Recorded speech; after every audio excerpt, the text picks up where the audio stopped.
하겠습니다. 그러므로 형제들아 내가 하나님의 모든 자비하심으로 너희를 권하노니 너희 몸을 하나님이 기뻐하시는 거룩한 산 제물로 드리라. 이는 너희가 드릴 영적 예배니라. 프랑스 중에 여러분들 익히 들었던 단어가 하나 있을 것입니다. 노블레스 오블리주 또는 오블리제라고도 이야기하죠. 예. 특별히 이제 이 단어가 우리가 회자되어질 때는 이제 국회 청문회 할 때 많이 이 단어가 언급되어집니다. 사회 고위층 인사들에게 요구되어지는 아주 높은 수준의 도덕적인 의무를 이야기합니다. 신분이 높은 사람은 그에 상응하는 어떤 도덕적 의무를 다 해야 한다라는 것이죠. 이 단어는 여러분 로마 제국에서 나온 단어입니다. 로마 시대 때, 초기 로마 시대 때에 왕과 귀족들이 보여주었던 어떤 투철한 도덕 의식일까요? 솔선수범하는 모습, 아마 이런 것에서 비롯되어졌다라고 이야기를 합니다. 우리 사회에서도 이제 고위 공직자들에게 이것을 요구하고 있습니다. 그래서 청문회 보면은 우리가 볼 때는 별 그리 중요하지도 않고 뭐 그게 문제가 되겠느냐 하는 문제들을 이 국회의원들이 아주 시시콜콜 하나씩 언급되어지는 경우를 종종 보게 됩니다. 그것은 여러분 고위 공직자들은 우리와는 좀 달라야 한다. 우리보다 또 높은 도덕 수준을 가지고 살아가야 한다. 그런 의미가 아니겠나 싶습니다. 여러분, 우리는 그리스도인입니다. 하나님의 은혜로 그리스도인이 되었습니다. 그리스도인이라는 것은 새로운 신분을 이야기합니다. 고린도후서 5장 17절 말씀에 보면은 그런즉 누구든지 그리스도 안에 있으면 새로운 피조물이라 했습니다. 이전 것은 지나갔으니 보라 새 것이 되었도다. 새로운 피조물. 다시 말하면 새로운 신분을 가져왔다 이 이야기죠. 우리가 예수님을 믿음으로 말미암아 우리의 신분이 바뀌었다라는 것입니다. 그런데 신분만 바뀐 것이 아닙니다.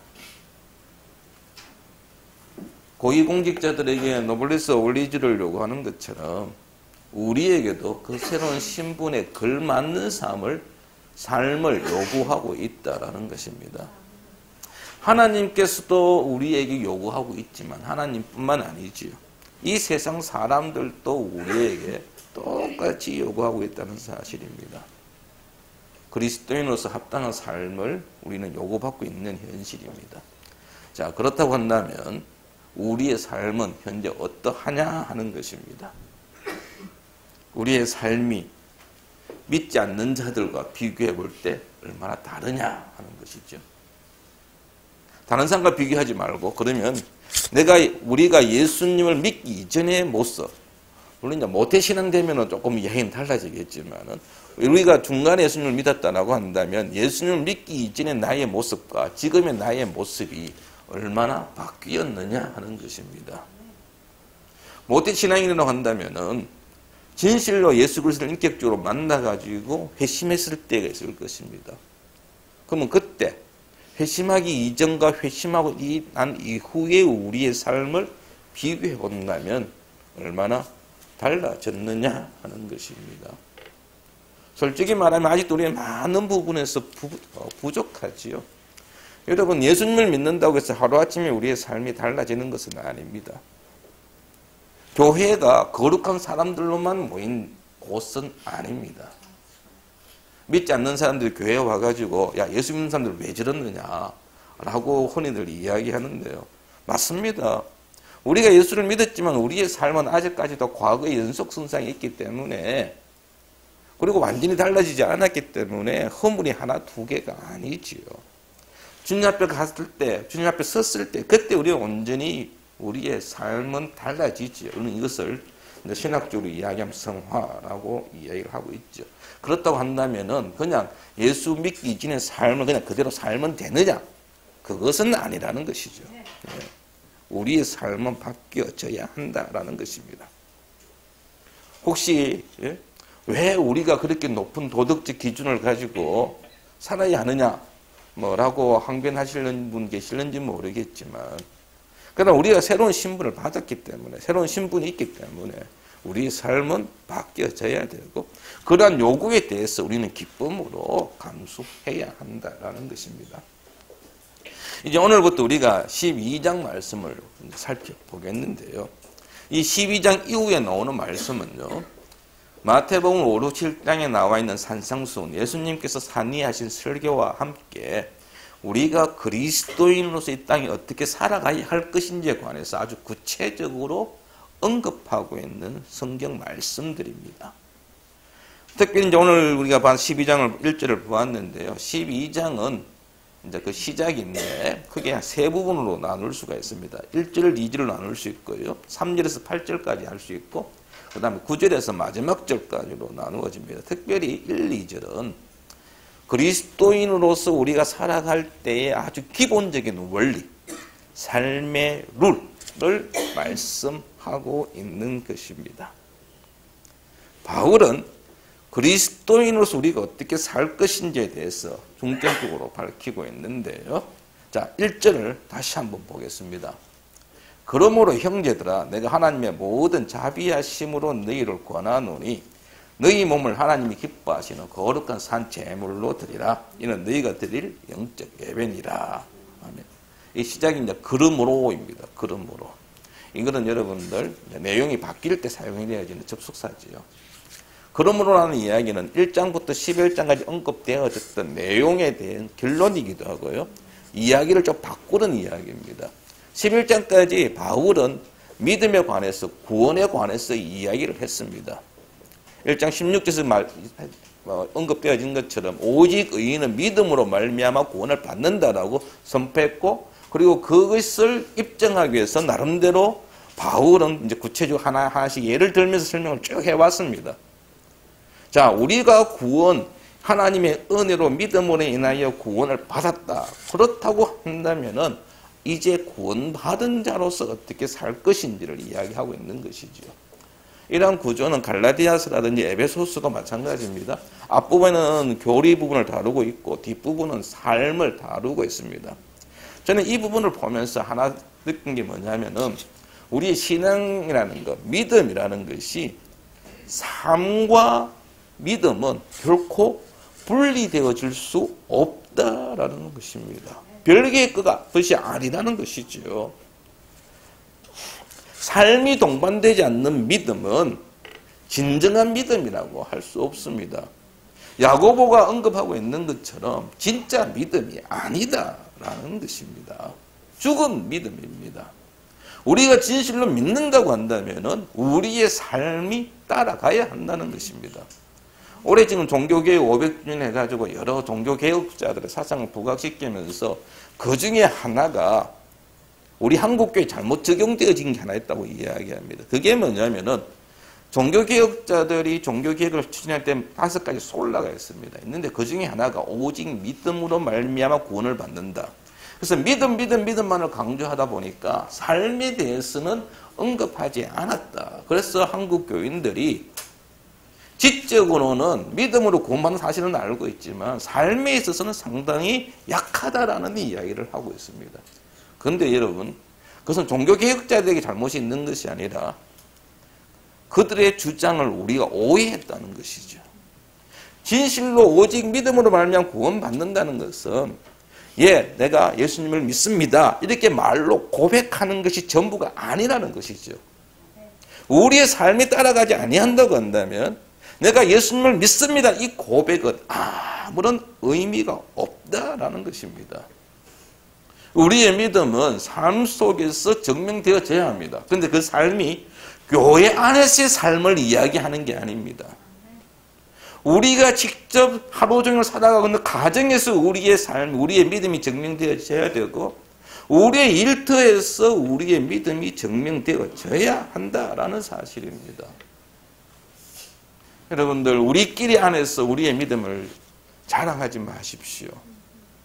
믿지 않는 자들과 함께 어울리면서 그들과 함께 생활하는 가운데서 우리의 믿음을 분명하게 드러내 보여주어야 한다는 것입니다. 바울은 이야기합니다. 내가 하나님의 모든 자비하심으로 너희를 권한다 했습니다. 권한다. 여러분, 권한다는 것은 이게 저는 처음에 이 단어가 헬라어에서 명령법인 줄 알았어요. 그래서 아주 바울이 강하게 명령을 하는 거구나 했는데 다시 보니까 이게 명령형이 아니더라고요. 그러니까 이제 우리로 하여금 취사 선택할 수 있도록 그런 의미의 단어더라고요. 바울이 왜 이 권한다는 말을 썼을까? 근데 영어 성경에 보니까 이 단어를 올지라는 단어를 쓰면서 뜻이 뭐냐면 아주 강하게 주장하다는 것입니다. 설득한다는 의미가 있습니다. 그러니까 지금 바울이 여러분들 우리가 12장 이후 이 삶을 살지 않는다고 해서 우리의 믿음에 우리의 구원에 영향을 주는 것은 아닙니다. 그러나 우리가 구원받은 자라고 한다면은 이러한 삶을 살아야 한다는 것을 강조하기 위해서 바울이 권한다라는 조금 부드러운 말을 썼는데 어떻게 보면 아주 완곡한 명령이라고 할 수 있습니다. 이제 여러분 오늘 우리가 예배를 마치고 자체 예배를 흩어져서 지역 식당을 갑니다. 이제 늘 같은 곳을 가시는 자체도 있지만 또 이렇게 바꾸어서 가는 경우가 있죠. 여러분들이 이 근처에서 생활을 안 하지 않기 때문에 어느 식당이 맛이 있고 어느 식당이 맛이 없는지 잘 모릅니다. 또 식당에 가도 메뉴에 따라서 이게 맛있고 맛없고 알 수가 없지요. 그런데 만약에 여러분 중에 한 사람이 그 식당을 잘 알고 있고 그 메뉴를 빠삭하게 알고 있습니다.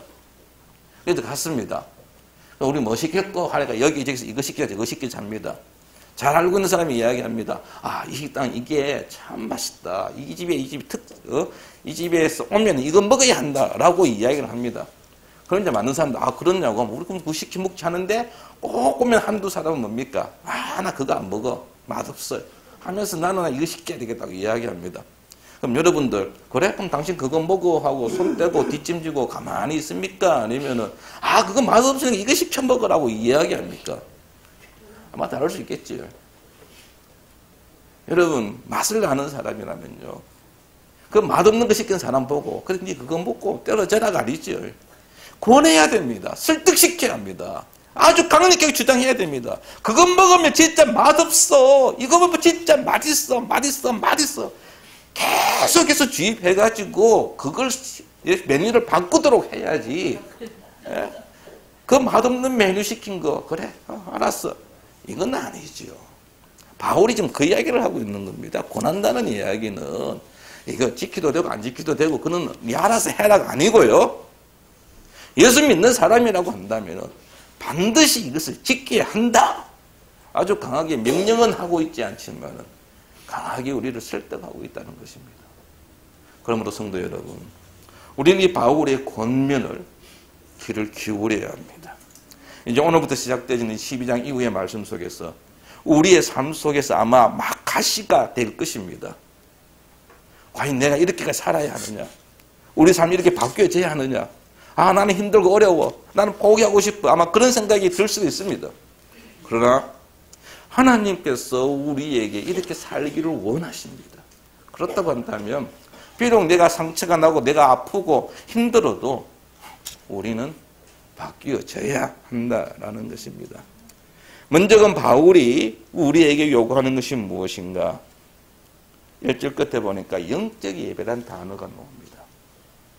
우리의 삶이 영적 예배이어야 한다.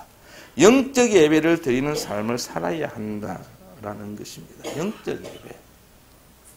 다른 번역 성경에 보면 이것을 진정한 예배 또는 합당한 예배라고 번역되어 있는데요.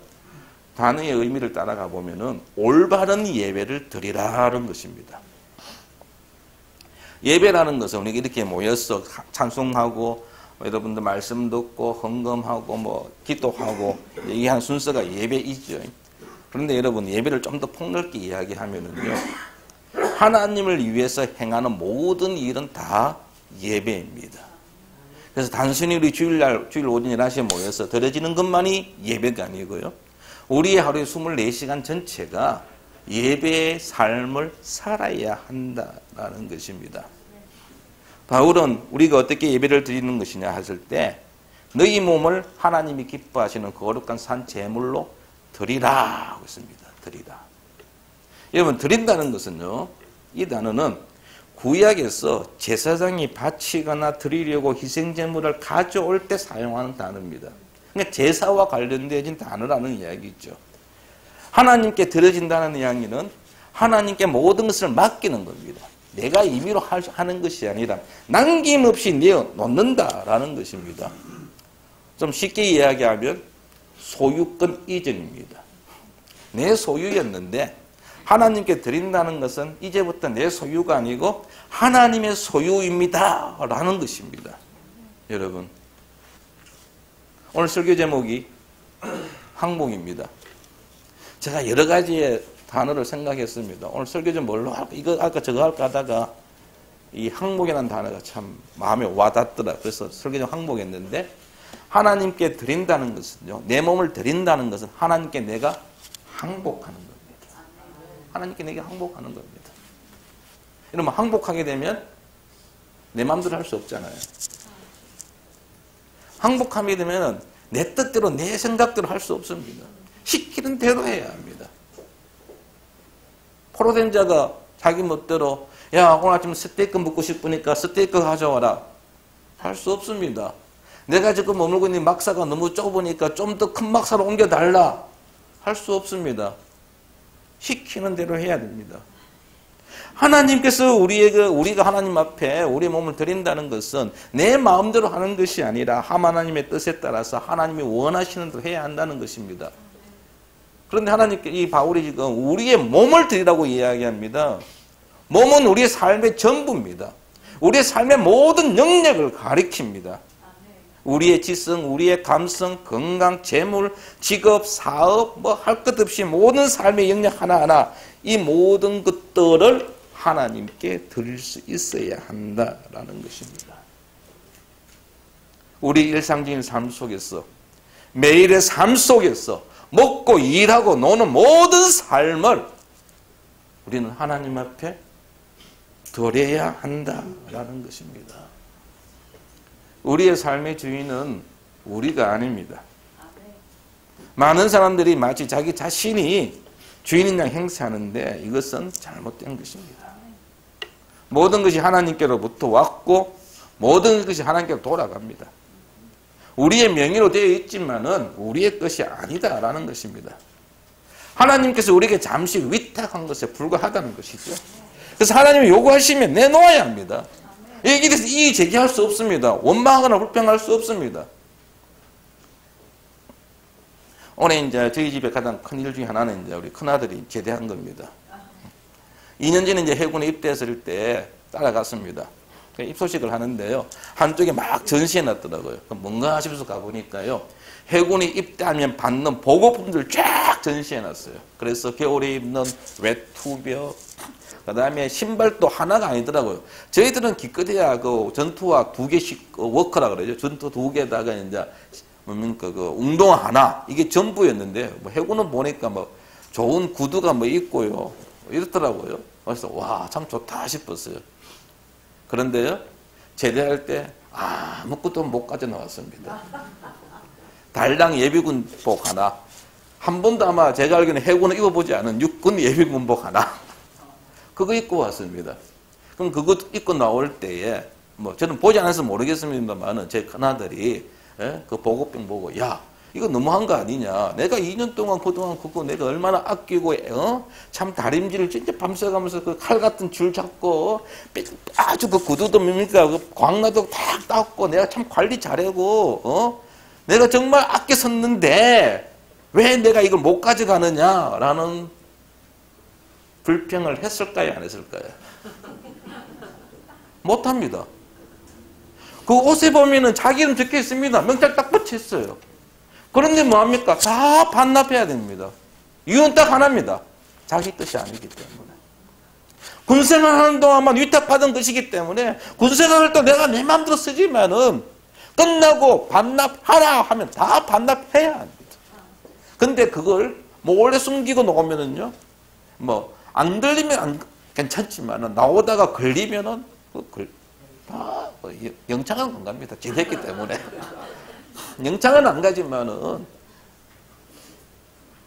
여러분 하나님께서 우리에게 요구하시면 우리는 다 내놓아야 합니다. 하나님께서 우리에게 물질을 요구하시면은 내놓아야 합니다. 신앙생활 하면 제일 어려운 것 중에 하나가 물질 내놓는 거라고 이야기하더라고요. 그러니까 이게 가장 어렵지만은 우리가 가장 또 승리할 수 있는 게 이 물질입니다. 돈에서 좀 자유로워지시기 바랍니다. 돈의 노예가 되지 마십시오. 하나님 우리에게 시간을 요구하신다면은 기꺼이 그 시간도 드릴 수 있어야 합니다. 하나님께 예배하는 시간을 아까워하지 마십시오. 하나님과 교제하는 시간을 늘리시기 바랍니다. 매일 시간을 내어서 성경을 읽고 묵상하며 기도하는 시간 확보하시기 바랍니다. 여러분 우리 홈페이지에 제가 오늘의 말씀을 매일 한 10시경에 올립니다. 뭐 때에 따라서는 제가 점심때 올리기도 하고 어떨 때는 좀 일찍 올리기도 하는데요. 처음에 제가 그걸 올리면서 조금 염려가 있었습니다. 과연 이것을 얼마나 보겠는가. 와인하고 이게 지금 요셉한테 제가 매일 보내거든요. 근데 그 중에서도 안 보는 사람 꼭 있어요. 아예 들어올 생각을 안 하고 그냥 넘기는 사람도 있지만 또 보는 애들도 있고요. 그런데 제가 이 오늘의 말씀을 지나간 것들을 쭉 클릭한 수를 보니까요. 어떤 거는 40회, 50회 되어 있더라고요. 제가 깜짝 놀랐습니다. 야, 이거 누가 읽는 사람이 있긴 있구나. 있긴 있구나. 우리 성도들 가운데 회원 등록은 안 했지만은 그래도 꼬박꼬박 읽고 계시는 분이 있구나. 제가 거기에 참 감사하고요. 어떨 때는 참 올리기 싫을 때가 있어요. 좀 피곤하고 바쁘고 그러면은 오늘 그냥 넘어갈까 하는 생각이 들면서도 읽는 분이 있다고 한다면은 잠시 내가 시간을 내서 묵상하고 그것을 올리는 것이 맞다. 그래서 그분들 보고 제가 계속 업그레이드 시켜 나가고 있습니다. 여러분 데이트할 때 우리 만나자 그럴 때 아무리 바쁘고 분주해도 데이트하는 시간 꼭 내잖아요. 한밤중에 만나든지 새벽에 만나든지 만납니다. 하나님과의 만남의 시간도 마찬가지입니다. 우리가 내려면 낼 수 있습니다. 우선순위가 밀리기 때문에 우리가 하나님과의 만남을 피하는 것이지.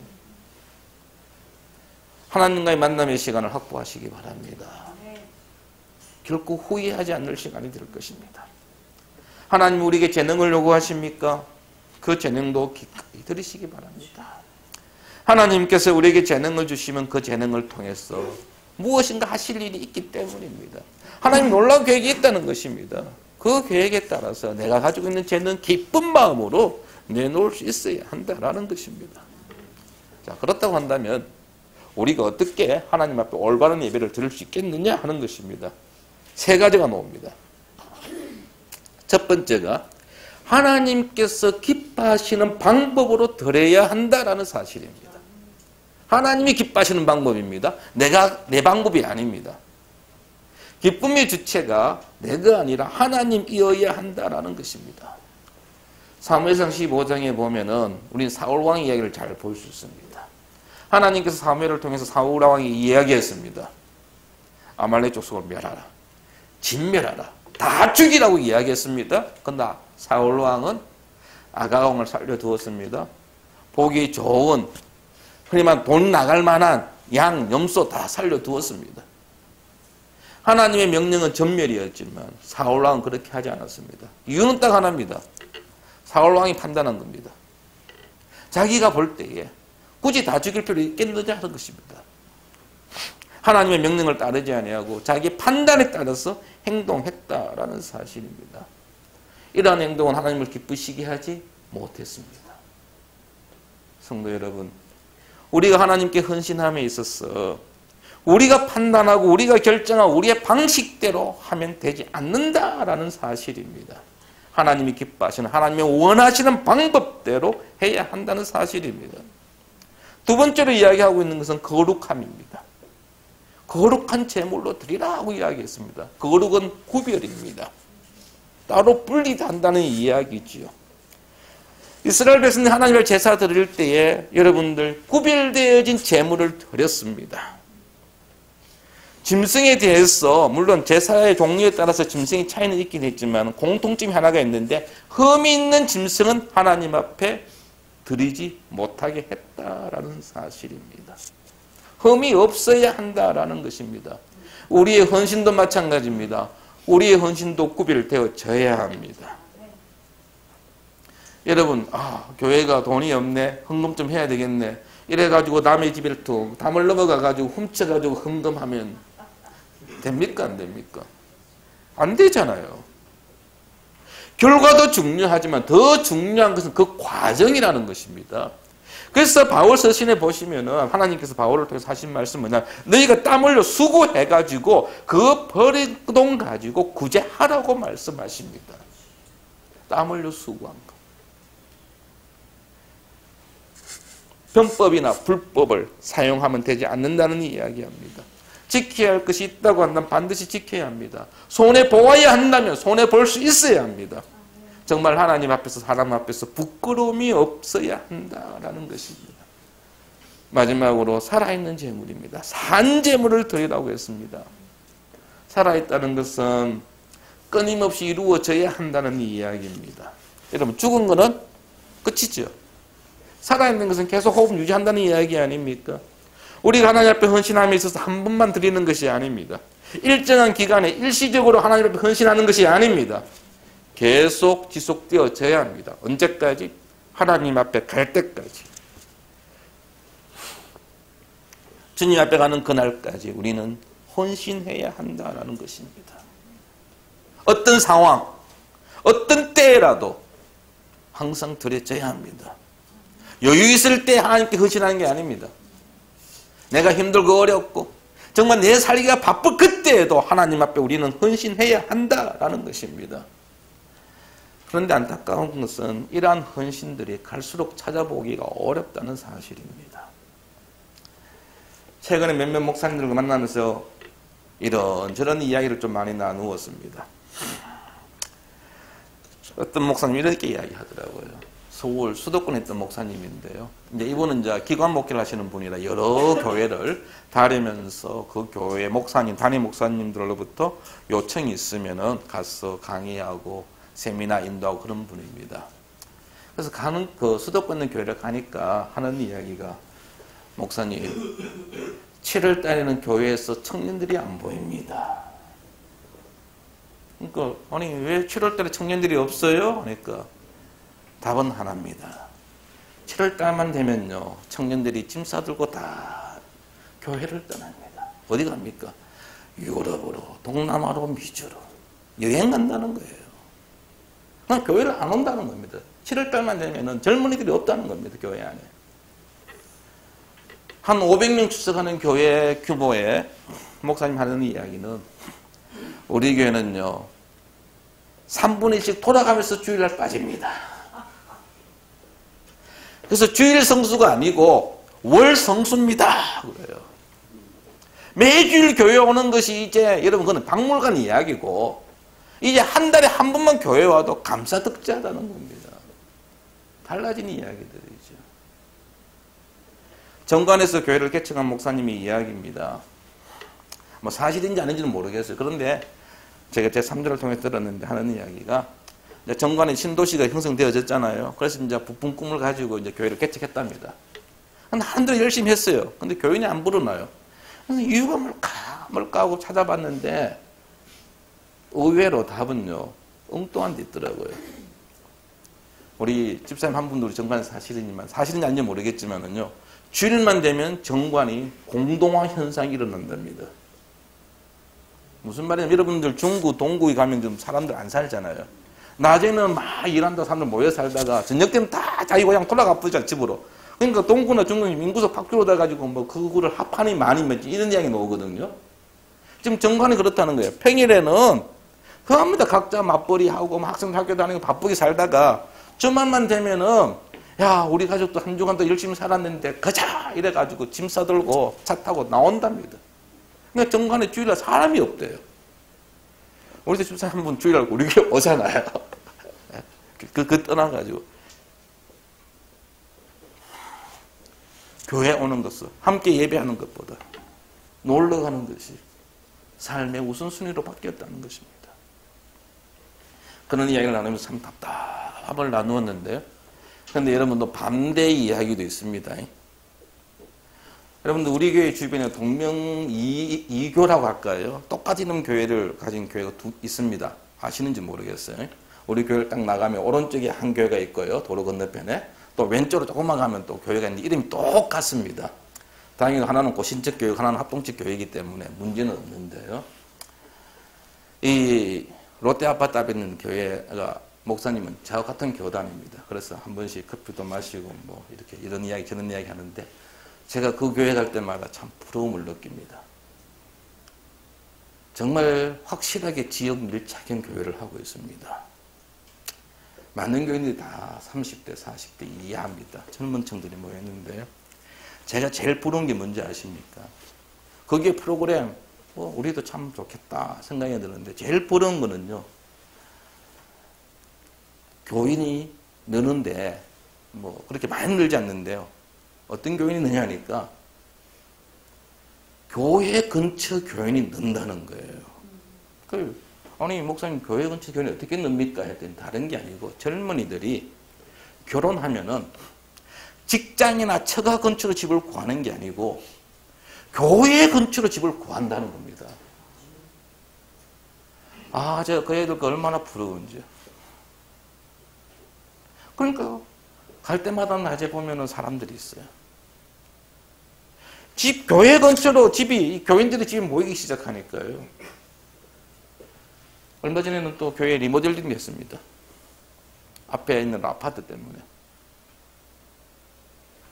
성도 여러분, 우리의 헌신을 올 한 해가 가면서 한번 정리해 보기 바랍니다. 과연 우리는 진짜 하나님께 전적으로 헌신하고 있는가? 우리가 진짜 하나님께 항복했다고 한다면은 우리가 과연 어떠한 삶을 살아야겠는가? 그리스도인은 하나님께 항복한 사람들입니다. 단순히 교회를 출석한다는 것으로 여러분 그리스도인이라고 말할 수 없습니다.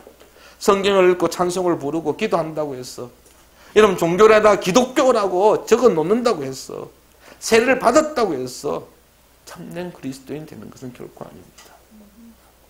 하나님께 진심으로 항복한 사람들이야말로 우리는 그리스도인이라고 말할 수 있습니다. 하나님께서는 우리가 온전히 항복하기를 원하십니다. 억지로가 아닌 자발적인 항복을 바라십니다. 그래서 여러분들이 예배 시간에